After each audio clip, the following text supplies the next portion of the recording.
الحمد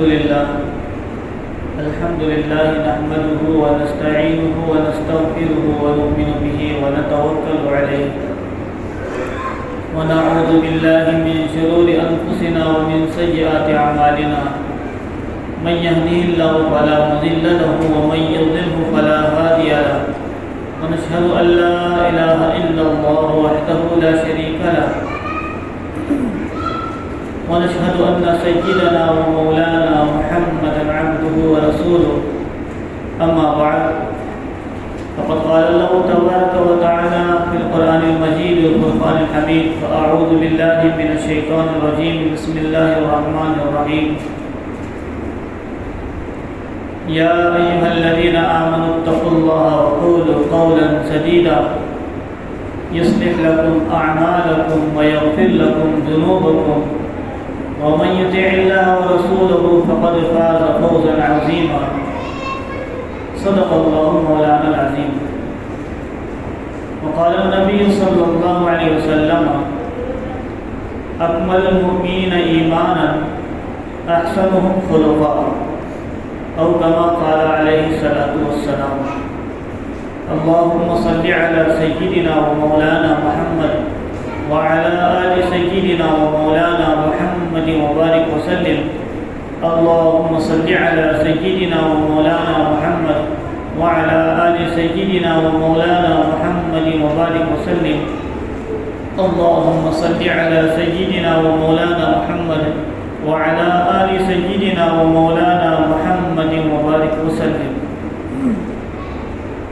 میرے محترم بزرگوں اور دوستوں اور عزیز دین ایمانی بھائیوں، اس وقت ہم مسلمانوں سے ایک غلط فہمی جو ہو رہی ہے وہ یہ ہے کہ دین صرف چند شعبوں کا نام ہے. ساری انسانیت اور ساری امت محمدیہ صلی اللہ علیہ وسلم اور بالخصوص سارے مسلمان اس غلط فہمی کا شکار ہوتے چلے جا رہے ہیں کہ ہم نے دین صرف نماز پڑھ لینا اور روزہ رکھ لینا، زکوٰۃ اور حج کر لینا، اسی کو ہم نے دین سمجھ رکھا ہے. حالانکہ وہ تصور جو رسول اللہ صلی اللہ علیہ وسلم نے دین کے متعلق دیا تھا اور وہ تصور جو اسلام نے اس دین اور اس مذہب کے متعلق دیا تھا کہ ہمارا دین اور ہمارا یہ مذہب صرف نمازوں کے حد تک نہیں ہے اور نہ ہی زکوٰۃ اور روزہ اور حج کر لینے کی حد تک ہے. ہاں، یہ بھی ایک شعبہ ہے، یہ بھی دین کا ایک شعبہ ہے، لیکن دین ان کے علاوہ اور چیزوں میں بھی ہے. ہمارا دین محدود ہو کر رہ گیا ہے، ہماری شریعت محدود ہو کر رہ گئی ہے. ہمارا دین مسجدوں میں سمٹ گیا، ہمارا دین خانقاہوں کے اندر محدود ہو گیا، ہمارا دین صرف مدارس کے حدود میں رہ گیا، اس کے علاوہ اور باہر میں آئے اور ہم نے اسی کو دین سمجھا.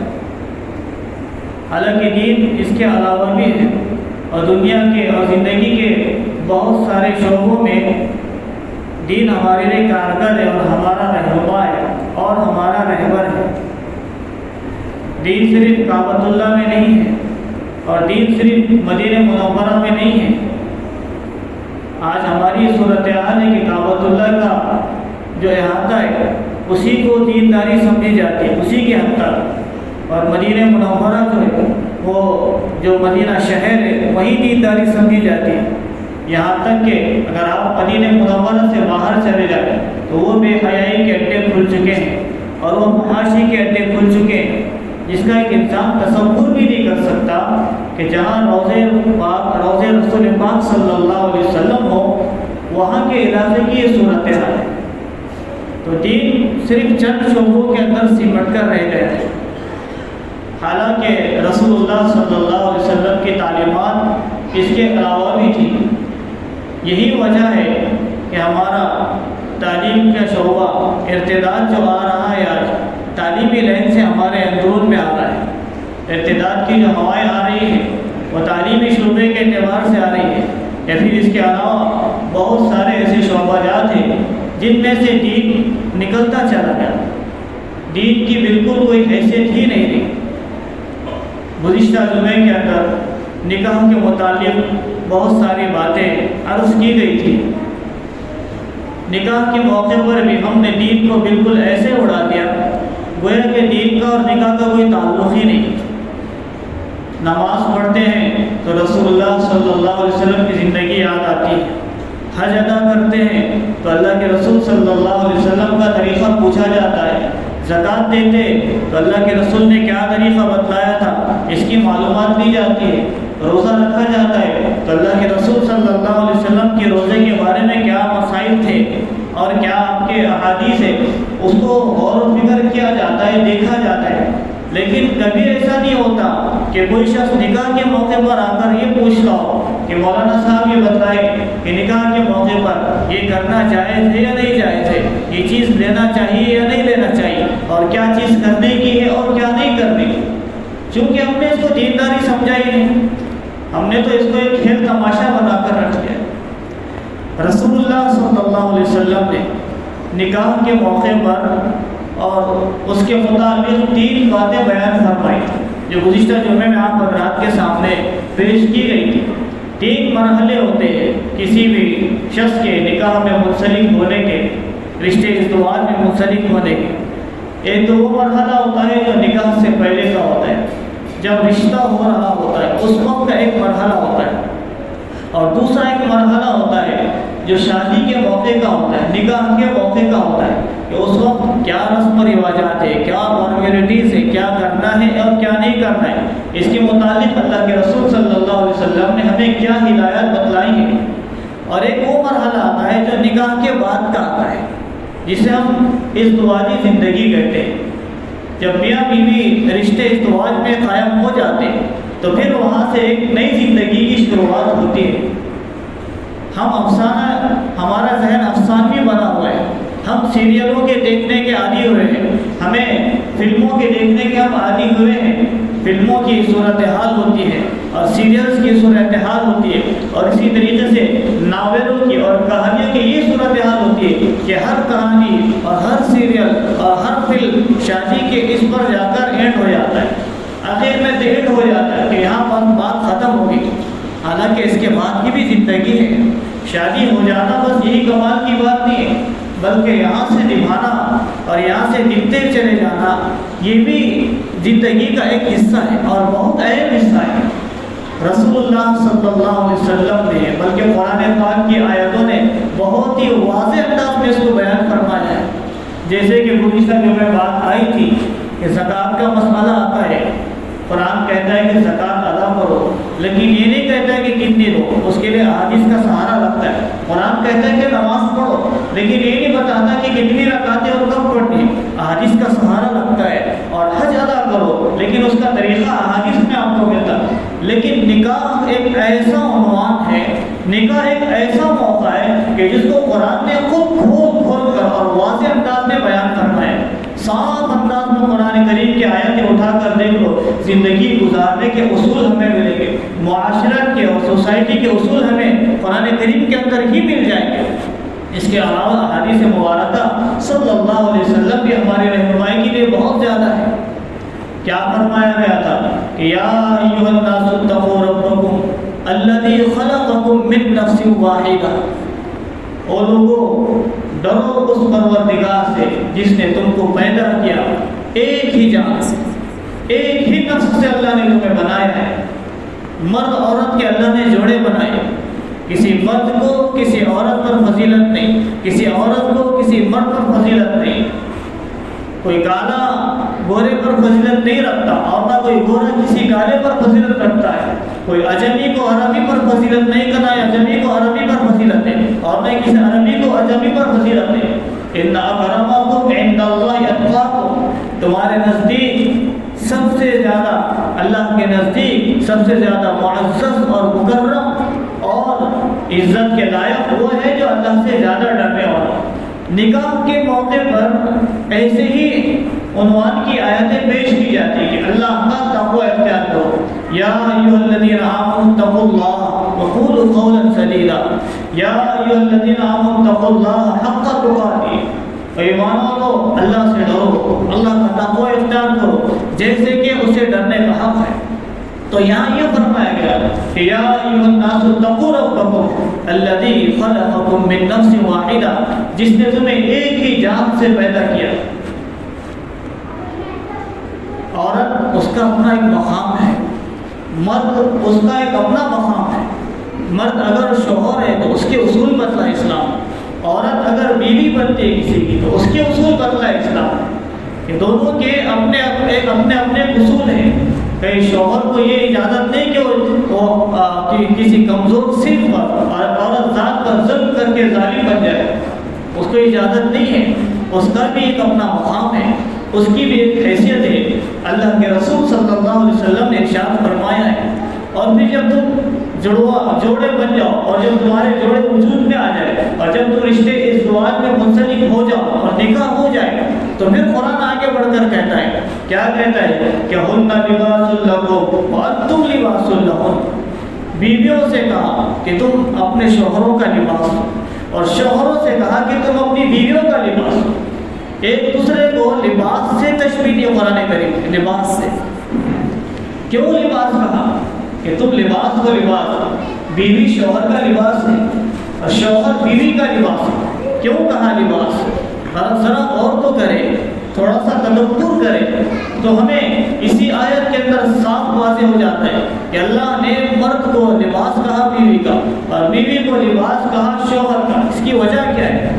اگر غور کیا جائے تو کچھ باتیں سامنے آتی ہیں کہ لباس جو ہوتا ہے، لباس کی خصوصیت یہ ہوتی ہے کہ وہ انسان کے جسم کو ڈھانپتا ہے، انسان کی سطر پوشی کرتا ہے. اس کے جسم کے عیب، اس کے جسم کے خرابیاں، کہیں سے کچھ تھوڑا پھنسی ہو تو لباس اگر پہن لیتا ہے تو وہ سارا کا سارا عیب اس کا چھپ جاتا ہے. اسی طریقے سے اگر تمہاری بیوی میں کوئی عیب ہوگا، کوئی نقص ہو، کوئی کمی ہو تو مرد کو چاہیے کہ اس کا سطر بن جائے، وہ اس کا سطر بن جائے. اس کے عیوب کو، اس کے پوشیدہ باتوں کو لوگوں میں پھیلاتا نہ پھرے، لوگوں کے اندر بتاتا نہ پھرے، بلکہ اس کو چھپائے. جیسے کہ لباس ایک انسان کے جسم کی کمیوں اور کوتاہیوں کو چھپاتا ہے اور اس کے عیوب کو چھپاتا ہے، اسی طریقے سے مرد کا یہ کردار ہونا چاہیے کہ اپنی بیوی کو عیوب کو، اپنی بیوی کی کمیوں اور کوتاہیوں کو کسی کے سامنے ظاہر نہ کرے.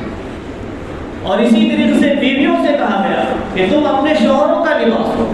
کہ شوہر میں اگر کوئی کمی کوتاہی ہو جائے، چاہے کسی بھی اعتبار سے ہو، اخلاقی اعتبار سے ہو یا مالی اعتبار سے ہو یا پھر رہن سہن کے معاشرت کے اعتبار سے ہو، تم اس کا راز کسی کے سامنے فاش نہ کرو. کہ لباس اسی لیے تمہیں کہا جا رہا ہے کہ تم اس کے عیب کو چھپاؤ، وہ تمہارے عیب کو چھپائے تو زندگیاں چلے گی، زندگیاں آسانی سے چلے گی.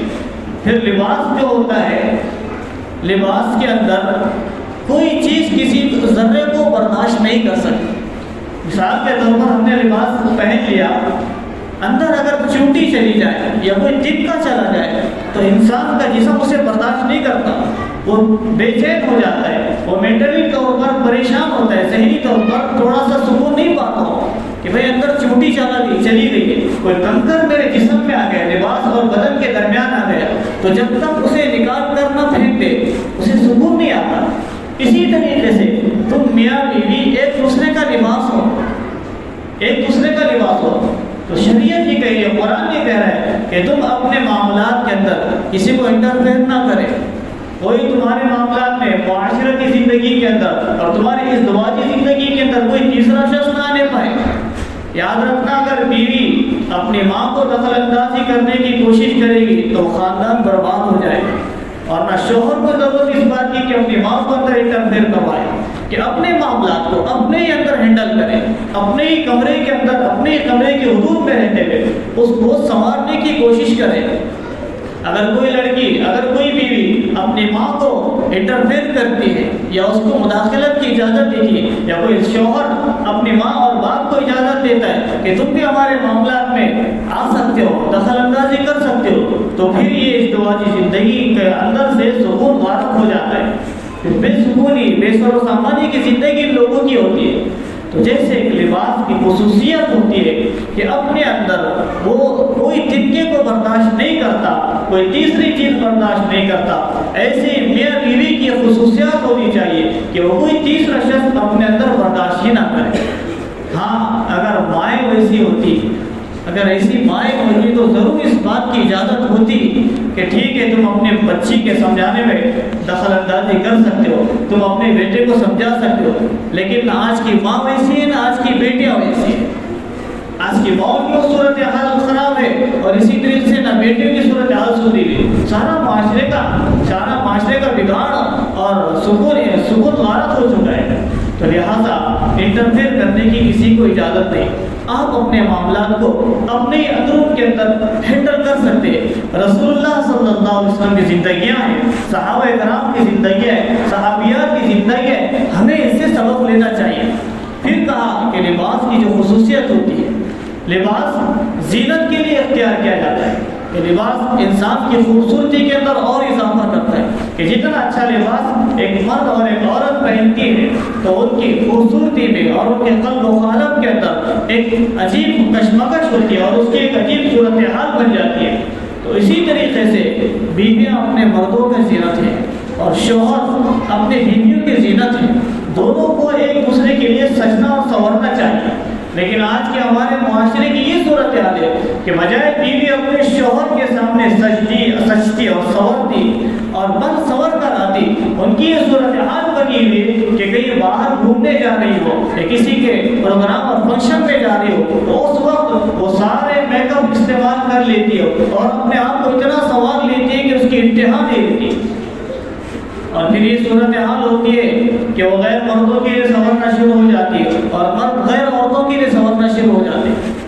حالانکہ یہ اصول بتایا گیا تھا کہ بیوی کو یہ حکم دیا گیا تھا کہ تم سجو سنورو اور خوب میک اپ کرو، لیکن اپنے شوہر کے لیے، اپنے مرد کے سامنے، اپنے شوہر کے سامنے. ورنہ بھی یہ صورتحال ہوتی ہے کہ زناؤں کا ایک ایوریج بڑھ جاتا ہے کہ زنا کا ایوریج انتہا کو پہنچ رہا ہے. اس کی وجہ یہ ہے کہ بیویوں نے اپنے شوہروں کے سامنے اور اپنے شوہر کے لیے سجنا سنورنا چھوڑ دیا. تو غیر مردوں کے لیے، دوسروں کے فنکشنوں کے لیے اور مارکیٹ اور بازار میں گھومنے کے لیے سجتے سنورتے جاتی ہے اور نہ جانے کیسے کیسے پرفیوم کا استعمال ہوتا ہے. اس کی وجہ یہ کہ اسے باہر جانا ہے، اسے کسی سے ملاقات کرنی ہے. یہ تعلیم دی کہ اللہ کے رسول صلی اللہ علیہ وسلم نے خاوند کو بھی دی تھی اور بیوی کو بھی دی تھی کہ جب بھی تمہارا شوہر گھر سے جا رہا ہو، کام کے لیے مارکیٹ میں جا رہا ہو، بازار میں جا رہا ہو، تو بیویوں کو تاکید دی گئی تھی کہ ہنسی خوشی ہنستے کھیلتے انہیں گھر سے روانہ کریں، گھر سے الوداع کریں. اور پھر جب وہ واپس گھر کو آتا ہے، شام کو جب گھر کو لوٹتا ہے تو تھکا ہارا آتا ہے، پریشان کی صورت میں آتا ہے اور نہ جانے کئی قسم کا بوجھ اس کے سر پر ہوتا ہے. تم چاہے دن بھر کسی ٹینشن میں گزاری ہو یا کسی پریشانی میں گزاری ہو، لیکن شام کو جب شوہر اپنے گھر کو آئے تو ہنستے ہوئے اس کا استقبال کرے، ہنستے ہوئے. کیا آج ہمارے معاشرے کی صورتحال ہے؟ شوہر گھر سے جا رہا ہے تو لڑتے جھگڑتے جا رہا ہے، جب واپس گھر کو آ رہا ہے تو لڑتے جھگڑتے آ رہا ہے. آتے فوراً یہ سوال ہوتا ہے کہ تم نے وہ چیز لائی ہے، میں نے یہ لانے کے لیے کہا تھا، اتنی تاخیر کر دیتے ہو، اتنا دیر لگا لیتے ہو. اس سے معاشرہ نہیں بنے گا، اس سے معاشرہ نہیں بنے گا. تو ایک دوسرے کے عیوب کو چھپائے، بیویوں شوہروں کے اصول اور شوہروں نے بیوی کو عیوب کو چھپائے. جو لوگ آپس کے عیوب کو نہیں چھپا سکتے وہ کیا معاشرے کے دوسرے لوگوں کے عیوب کو چھپائیں گے؟ تو یہ اصول کو دیکھیں، اللہ کے رسول صلی اللہ علیہ وسلم کی زندگیاں ہمارے سامنے، اور پھر قناعت کے ساتھ زندگی گزارے. جو جیسا زندگی کے لیے میسر آ جائے اور کھانے پینے کے لیے جو میسر آ جائے اپنے خاندان کے اندر، اپنے سسرال کے اندر اسی پر اکتفا کر لیں. حضرت علی رضی اللہ تعالیٰ عنہ ایک مرتبہ گھر میں داخل ہوئے. حضرت فاطمہ رضی اللہ تعالیٰ عنہ بالکل چہرہ مرجھایا نظر آ رہا ہے اور بالکل چہرے پر غم کے آثار نظر آ رہے ہیں اور نڈھال سی ہو چکی، طبیعت میں بالکل ایک گراوٹ سی محسوس ہو رہی ہے. حضرت علی رضی اللہ عنہ نے کہا کہ کیا بات ہے فاطمہ، کیوں اتنی مرجھائی سی نظر آتی ہو، کیوں پریشان نظر آتی ہو؟ تو کہا علی 3 دن گزر چکے، 3 دن میرے پیٹ میں ایک لقمہ ابھی تک نہیں گیا، 3 دن گزر چکے. حضرت علی رضی اللہ تعالیٰ نے کہا کہ اللہ کی بندی مجھ سے کہہ دیتی، میں انتظام کر لیتا، کوئی کھانے پینے کی چیز لا کر دے دیتا۔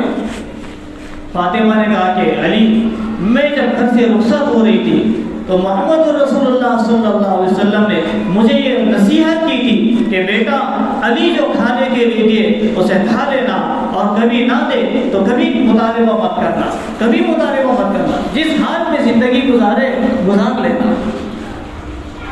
آج تو شادیوں سے پہلے مطالبے، رشتہ ہو جائے مطالبات شروع ہو جاتے ہیں، اور جہاں مطالبے آ جاتے ہیں وہاں محبتیں ختم ہو جاتی ہیں، جہاں مطالبے ہوتے ہیں وہاں محبتیں ختم ہو جاتی ہیں۔ زندگی محبتوں سے چلتی ہے، مطالبوں سے نہیں چلتی کہ یہ لایا جائے، وہ کھانے کے لیے ہونا، پہننے کے لیے یہ لانا چاہیے تھا، اور اوڑھنے کے لیے یہ لانا چاہیے تھا، مجھے یہ زیور کی خواہش تھی اور مجھے وہ ہونا چاہیے تھا۔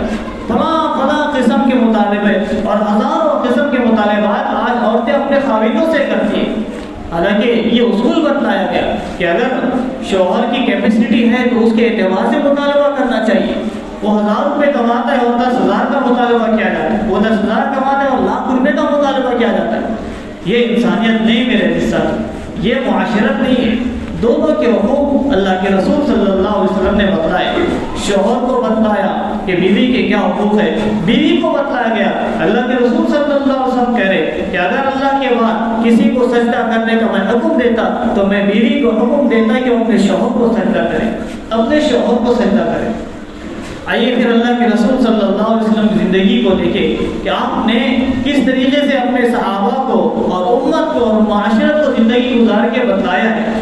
آپ نے 11 شادیاں کی، اس وجہ سے نہیں کی کہ آپ نعوذ باللہ آپ کو کوئی خواہش تھی، بلکہ آپ یہ بتلانا چاہتے تھے، امت کو ایک پیغام اور ایک میسج دیا آپ کی شادیوں نے کہ ایک غریب طبقے کا انسان کیسے زندگی گزارے اور ایک مالدار طبقے کا انسان کیسے زندگی گزارے۔ اگر کوئی شخص بیوہ کو اور مطلقوں کو اپنے نکاح میں لاتا ہے تو وہ اس کے ساتھ کیسے رہے۔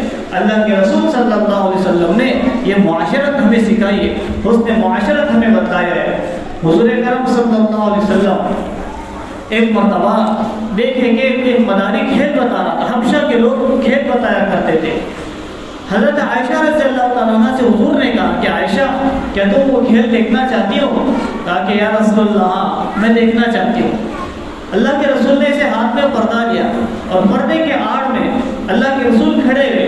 اما عائشہ خود فرماتی کہ میں اللہ کے رسول صلی اللہ علیہ وسلم کے کاندھے مبارک پر اپنی دھوڑی کو رکھ کر وہ تماشا دیکھ رہی تھی، وہ جو کھیل بتا رہا تھا حبشی اس کا کھیل دیکھ رہی تھی۔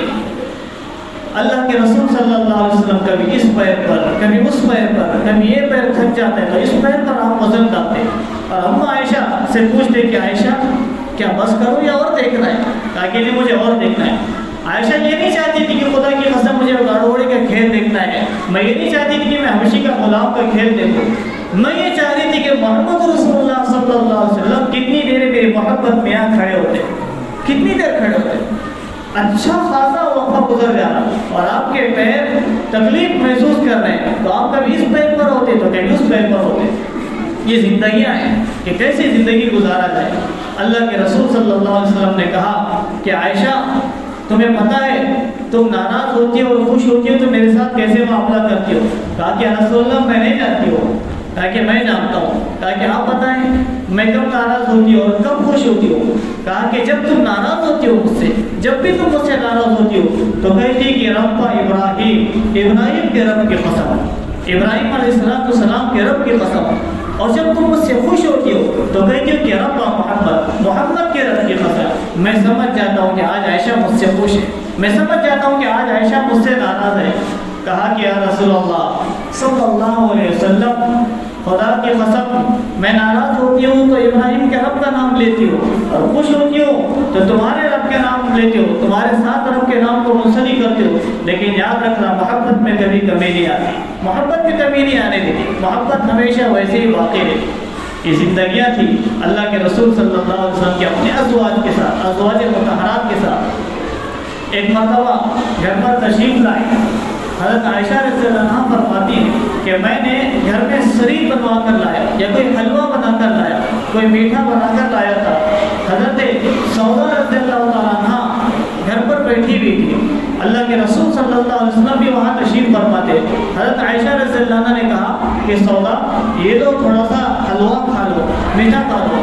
سودا نے کہا کہ میں نہیں کھاؤں گی, میں نہیں کھاؤں گی. کہا کہ نہیں تمہیں کھانا پڑے گا. کہا کہ نہیں میں تو نہیں کھاؤں گی. کہا کہ حضرت عائشہ رضی اللہ عنہا نے اپنے ہاتھ سے اس حلوے کو لیا اور حضرت سودا رضی اللہ عنہا کے منہ پر لگا دیا, سارا چہرے پر مل گیا. اگر آج ہم میں اور آپ ہوتے تو گھر میں کیا فساد بچ جاتا, طلاق تک باتیں آ جایا کرتی تھی.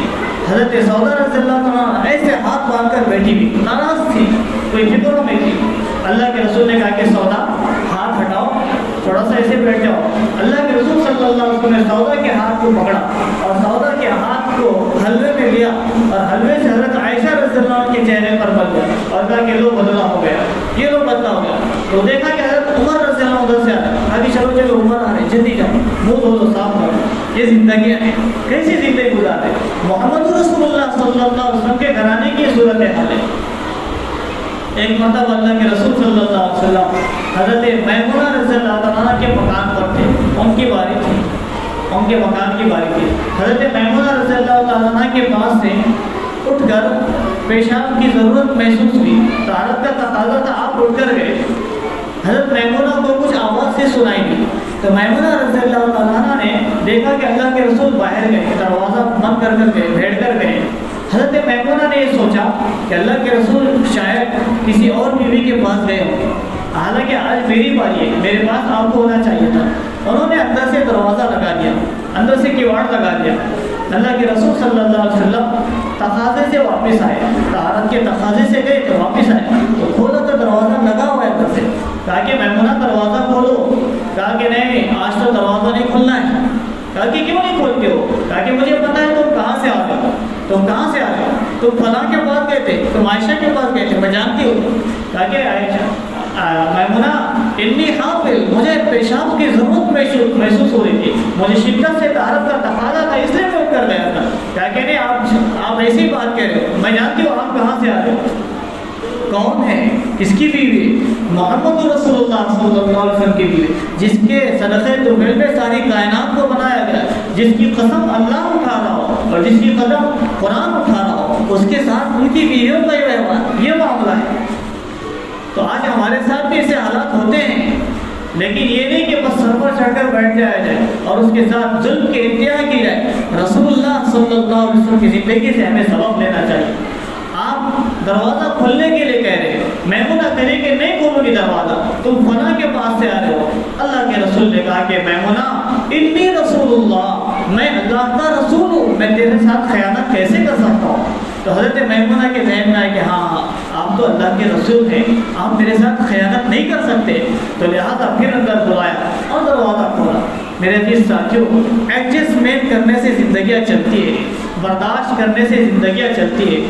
فائرنگ طلاق کی کر دی جائے تو اس سے کوئی معاشرے میں سکون نہیں آئے گا. آج جو ہمارے معاشرے کی صورتحال ہے کہ ذرا سی بات پر دونوں خاندانوں کے جھگڑے, ذرا سی بات پر میاں بیوی کے جھگڑے, اس نے کھانے میں نمک کم کر دیا تو وہ شوہر غصے میں آ جا رہا ہے, اس نے اس کے کپڑے اس طرح نہیں کیا تو شوہر اس کے غصے میں آ جا رہے ہیں. یہ زندگیاں نہیں ہے میرے جیسا. اصول بتایا تھا قرآن نے, اصول کہ جب کوئی آپس میں انبن ہو جاتی ہے, زندگیاں ہوتی ہے, ازواج مطہرات میں ہو رہی ہے, اللہ کے رسول کی بیویوں میں ہو رہی ہے, وہ آپ سے لڑ رہی جھگڑ رہی تو کیا ہماری بیوی اور ہمارے معاشرے کی عورتیں نہیں لڑیں گے؟ لیکن کیا اس کے بھی اصول ہیں, کیسے ہینڈل کیا جائے. تو قرآن کہہ رہا ہے کہ جب آپس میں رسا کشی ہو جائے اور آپس میں اختلاف ہو جائے, جب جھگڑے پر بات آ جائے تو قرآن کہہ رہا ہے کہ فَعِظُوهُنَّ, انہیں نصیحت کرو, اپنی بیویوں کو سمجھاؤ, کسی اور دوسرے کو نہ بلاؤ. اٹھائے کہ فون لگا دیا, اس کے والدین کو اطلاع کر دی, یہ نہ کرو, بلکہ آپ خود اپنے کمرے میں رہ کر سمجھاؤ. کیونکہ بیویوں اور عورتوں کے بارے میں قرآن حدیث میں کہا گیا کہ المرأۃ خلقت من ضلع, کہ عورت کو پسلی سے بنایا گیا. اللہ کے رسول نے فرمایا تھا کہ عورت پسلی سے بنی, اور پسلی کی خصوصیت ہوتی ہے کہ ٹیڑھا پن ہوتا ہے. آپ نے اس لیے نہیں کہا تھا کہ ان کی عزت نفس اچھالی جائے اور ان کا مذاق اڑایا جائے, بلکہ آپ ان کے مزاج سے واقف کرانا چاہ رہے ہیں. ہوتا ہے نا کہ بھائی کوئی کمینہ شخص آ رہا ہو یا کوئی بہت ہی زیادہ ہوشیار شخص آ رہا ہو یا غصے والا شخص ہو, تو ہم مطلع کرتے ہیں کہ بھائی فلاں شخص آ رہا ہے, تھوڑا سا غصے والا ہے, وہ تھوڑا سا ذہن میں خطور رکھتا ہے, تھوڑا سنبھل کر رہے ہیں. اطلاع کی جاتی ہے۔ اسی طریقے سے اللہ کے رسول صلی اللہ علیہ وسلم بھی عورتوں کے بارے میں جو تعلیم دے رہے ہیں، یہ نہیں کہ ان کا مذاق اڑانا مقصود تھا، بلکہ بتلانا ہی چاہ رہے ہیں یہ ٹیڑھی پستی سے بنی ہے، اسے سیدھا کرنے کی کوشش مت کرو، اگر اسے سیدھا کرو گے تو ٹوٹ جائیں گے، اور اسے ایسے ہی چھوڑ دو گے تو پھر ٹیڑھی ہو جائے گی۔ اسے محبت کے ساتھ لے کر چلنا ہماری ذمہ داری ہے، ہمارا اخلاقی فریضہ ہے۔ آپس میں انتر ہو جائے تو اسے نصیحت کرو، سمجھاؤ، اگر نہیں مانتی بات قابو میں نہیں آتی وہ شروع ہوگا پھر مزاج بستر الگ کرو، یہ ادھر کو منہ کر کے سو جائے، وہ ادھر کو منہ کر کے سو جائے، دونوں آپس میں بات نہ کریں، رات بھر بس ایسے ہی سوئے، وہ شروع ہوگا پھر مزاج ہے، پھر بھی بات قابو میں نہیں آتی تو وَضْرِبُوهُنَّ ہلکی ہلکی مار مارو، ہلکی ہلکی، ایسے نہیں کہ اس کی پیٹ پر غل اتر کر آ جا رہے اور نشانات اتر کر آ جائے، یہ ظلم مت کرو۔ اگر تم اس عورت کو کمزور سمجھ کر ظلم کرتے ہو تو یاد رکھو اللہ کی طاقت اس کے ساتھ، اللہ کی طاقت اس کے ساتھ۔ اس بات کو مد نظر رکھا جائے کہ وَضْرِبُوهُنَّ تیسرا مرحلہ آتا ہے کہ مارو، ہلکی سی مار، مسواک صاحب میں رکھو، ایسی مار کہ جس سے کوئی چوٹ نہ آئے، جس سے کوئی تکلیف نہ ہو، کوئی زخم نہ ہو اور نہ کوئی نشانات پڑے، پھر بھی بات قابو میں نہ آتی، سمجھایا بات نہیں ٹلی، الگ الگ بستر کی بات نہیں ہوئی، تیسری مرتبہ تھوڑا سا ہلکی مار مارے پھر بھی بات قابو میں نہیں آئی تو چوتھا مرحلہ آتا ہے، چوتھا مرحلہ کہ حکم من اہلہ و حکم من اہلہا، اگر لڑکی کی طرف سے ایک شخص آئے اور لڑکے والوں کی طرف سے ایک شخص آئے، 10 اور 20 اور 50 لوگوں کو جمع کرنے کی ضرورت نہیں، اور نہ محلے کے سیاسی لیڈروں کو اور فلاں سیٹ اور اس کو بلانے کی ضرورت ہے، اس کا باپ ہو یا اس کا باپ ہو، اس کا بھائی ہو یا پھر اس کا بھائی ہو، جو سمجھدار ہو، جو اس نیت سے آتے ہو کہ ان دونوں کی اصلاح کرانا ہے، ان کو جوڑنا ہے آپس میں۔ رسا کشیاں صحابہ کے دور میں بھی ہوئی تھی، اللہ کے رسول صلی اللہ علیہ وسلم کی بیٹی حضرت فاطمہ رضی اللہ عنہ، شاید اس سے پہلے واقعہ سنایا، حضرت علی رضی اللہ عنہ کے ساتھ انبن ہو گئی، اللہ کے رسول گھر پر تشریف لائے تو دیکھا کہ فاطمہ بستر پر لیٹی ہوئی اور چہرے پر آنسوں کے آثار نظر آ رہے، آپ نے کہا کہ فاطمہ کیا بات ہے، علی کہاں ہے؟ کہا کہ کہاں چلے گئے مجھے نہیں پتا ہے، میں نہیں جانتی ہوں۔ تو حضرت علی کو دیکھا تو حضرت علی رضی اللہ عنہ مسجد میں تھے، پتا کیا تو معلوم ہوا کہ دونوں کے آپس میں رسا کشی ہوئی، جھگڑے ہو گئے، بات آپس میں نہیں گزر گئی۔ حضرت علی مسجد میں آ کر لیٹے ہوئے، آپ نے کہا کہ قم یا ابا درا، ابو درا مٹی والے کو کہتے، اسی وقت حضرت علی رضی اللہ عنہ کا لقب پڑا تھا ابو درا، آپ مٹی پر لیٹے ہوئے تھے، او مٹی والے اٹھو، ہاتھ پکڑ کر گھر لے کر آئے، یہ نہیں پوچھ رہے کہ علی فاطمہ نے تم سے کیا کہا تھا، کیا وجہ تھی، کیوں جھگڑا کیا آپس میں، وجوہات تلاش کرو گے اور غلطیاں ٹٹولتے بیٹھو گے تو ہر شخص یہ کہے گا کہ میں کوئی خطاوات ہے، مجھ سے کوئی غلطی نہیں، سامنے والا غلطی کرے، اور وہ کہے گا کہ میں غلطی پر بھی یہ غلطی کرے، ہر کوئی اپنے آپ کو بری ذمہ کہے گا میں غلطی پر نہیں۔ آپ غلطیاں تلاش نہ کریں، آپ نے سے گھر لائے، حضرت علی رضی اللہ عنہ کو گھر لائے، آپ بیچ میں لیٹ گئے، حضرت فاطمہ ادھر لیٹی تھی، حضرت علی کو ادھر لٹایا اور دونوں کا ہاتھ اپنے سینے پر رکھا اور اس پر اپنا ہاتھ رکھا اور کہا کہ بولو ہم نے صلح کر لی، بولو ہم نے صلح کر لی، کہو ہم نے صلح کر لی، دونوں کو ہنستے کھیلتے ملا دیا۔ یہ زندگیاں ہیں۔ اگر آپ پوچھتے کہ علی تم نے کیا کہا تھا بتاؤ تو علی کہتے کہ نہیں میں نے تو یہ کہا تھا، فاطمہ سے پوچھتے کہ تم نے کیا کہا، وہ کہتے کہ انہوں نے پہلے غلط کہا، معاملات بگڑتے سنورتے نہیں۔ تو یہ اصول بتایا گیا، حکم من علی و حکم من اہلہا، لڑکی والوں کا ایک شخص آئے اور لڑکے والوں کا ایک شخص آئے، 10-12 کی ضرورت نہیں لانی، ان دونوں کے دلوں میں اگر اسلام کی نیت ہوگی تو اللہ دونوں خاندانوں کو ملائے گا، اور ان دونوں کے دلوں میں اگر فساد کی نیت ہوگی جو ملانے کے لیے آئے، لڑکے والوں کا ایک شخص اور لڑکی والوں کا، یہ دونوں میں سے اگر کوئی شخص آ رہا ہے اور انہی کے دل میں فساد ہے، یہی چاہتے ہیں کہ توڑ دیا جائے چاہے جو کچھ ہو جائے، تو پھر اللہ بھی ان کے خاندانوں کو تباہ کرے، توڑ کر رکھ دے گا۔ اگر پھر بھی بات نہیں بنتی ہے، جڑتے نہیں ہیں، تو پھر شریعت نے قانون لاگو کیا کہ ایک طلاق دی جائے، ایک طلاق، ڈائریکٹ 3 طلاق کی اجازت نہیں ہے۔ آج حکومت نے 3 طلاق پر پابندی لگائی ہے، شریعت نے بھی پابندی لگائی ہے، شریعت بھی نہیں چاہتی کہ کوئی مرد 3 طلاق دے، شریعت بھی اس کو ناپسند کرتی ہے، بلکہ اللہ کی حلال کردہ چیزوں میں سب سے زیادہ مبغوض اور سب سے زیادہ ناپسندیدہ چیز اگر اللہ کو کہے تو طلاق ہے۔ طلاق زمین پر اگر طلاق ہوتی ہے تو اللہ کا عرش ہلنے لگتا ہے، اتنی زیادہ ناپسندیدہ چیز ہے طلاق۔ شریعت نے کہا کہ 3 طلاق مکروہ ہے، یہاں تک کہ مکروہ تحریمی کہا، طلاق تو ہو جاتی ہے لیکن ساتھ ساتھ اس کو گناہ بھی ہوگا، حکومت کے ساتھ شریعت بھی اسے منع کرتی ہے۔ تو آپ ایک طلاق دیں، ایک طلاق رجعی ہوتی ہے، پھر بھی اگر طلاق رجعی میں بات نہ سنورتی ہو تو پھر اس کے بعد دوسری طلاق، یہ طلاق کا موقع ہے کہ ایک طلاق کے بعد اگر 3 حیض یا 3 مہینے کی جو عدت ہوتی ہے اس کے اندر یہ بات کو سمجھ جائے اور دل اس کا آمادہ ہو جائے کہ اپنی بیوی سے ملاقات کر لے یا یہ اس کے بغیر نہیں رہ سکتا ہو، تو شریعت نے بہت ہی حسن معاشرت ہمیں سکھایا ہے اور بہت ہی اچھا قانون بتلایا ہے کہ 3 حیض کا ایک اسے موقع دے دیا گیا کہ 3 مہینے تک یہ رکا رہے۔ ہو سکتا ہے کہ اس مدت کے اندر اس کے دل میں بات آ جائے کہ میں ملاقات کروں، میں اس کے بغیر نہیں رہ سکتا، یا لڑکی کے دل میں بات آ جائے کہ میں ایسے اکیلے نہیں رہ سکتی، تو دوبارہ ملنے کا ایک چانس شریعت نے دیا، ایک موقع دیا۔ اور اگر عدت گزر جائے، 3 مہینے یا 3 حیض گزر جاتے تو پھر ایک طلاق واقع ہو جاتی، طلاق واحد۔ اور طلاق واحد کا مطلب یہ ہوتا ہے کہ طلاق واحد واقع ہونے کے بعد پھر اگر دوبارہ ایک ساتھ مل کر رہنا چاہتے ہیں تو دوبارہ اثر نو نکاح پڑھایا جائے گا، ڈبل سے ایک نکاح پڑھایا جائے، پھر قاضی صاحب کو بلوایا جائے، پھر ایک ساتھ رہ سکتے ہیں۔ اگر کوئی شخص 3 طلاق ایک ساتھ دے دیتا ہے تو پھر کوئی گنجائش زندگی گزارنے کے آپس میں نہیں رہتی۔ تو میرے عزیز ساتھیو، یہ اللہ کے رسول صلی اللہ علیہ وسلم کی ازواج مطہرات کے ساتھ کی زندگیاں ہیں۔ اگر ہم ان زندگیوں کو اپنائیں گے تو بات طلاق تک پہنچتی نہیں، بات وہیں پر انٹر ہو جاتی ہے۔ لیکن آج کی یہ صورتحال ہے کہ ماں یہ سکھا کر بھیجے کہ بیٹا اگر کوئی پریشانی ہو جائے تو فون کر کے ہمیں بتا دینا، باپ یہ کہہ رہا ہے کہ کوئی پریشانی ہو جائے تو فوراً اطلاع کر دینا۔ یہ زندگیاں نہیں ہیں۔ اپنی بچیوں کو اور اپنے بچوں کو رسول اللہ صلی اللہ علیہ وسلم کی تعلیمات ہے، لڑکوں کو اللہ کے رسول صلی اللہ علیہ وسلم کی ازواج مطہرات کی زندگیاں بتلائے اور لڑکیوں کو بھی بتلائے۔ گزشتہ جمعے میں بات آئی تھی کہ لڑکوں کو چاہیے کہ علماء سے جوڑے، مفتیان کرام سے جوڑے، اور لڑکیوں کو چاہیے کہ خواتین جو عالمائیں ہوتی ہیں ان سے جوڑے، تاکہ زندگی گزارنے کا انہیں صحیح طریقہ اور صحیح ڈھنگ سکھایا جائے۔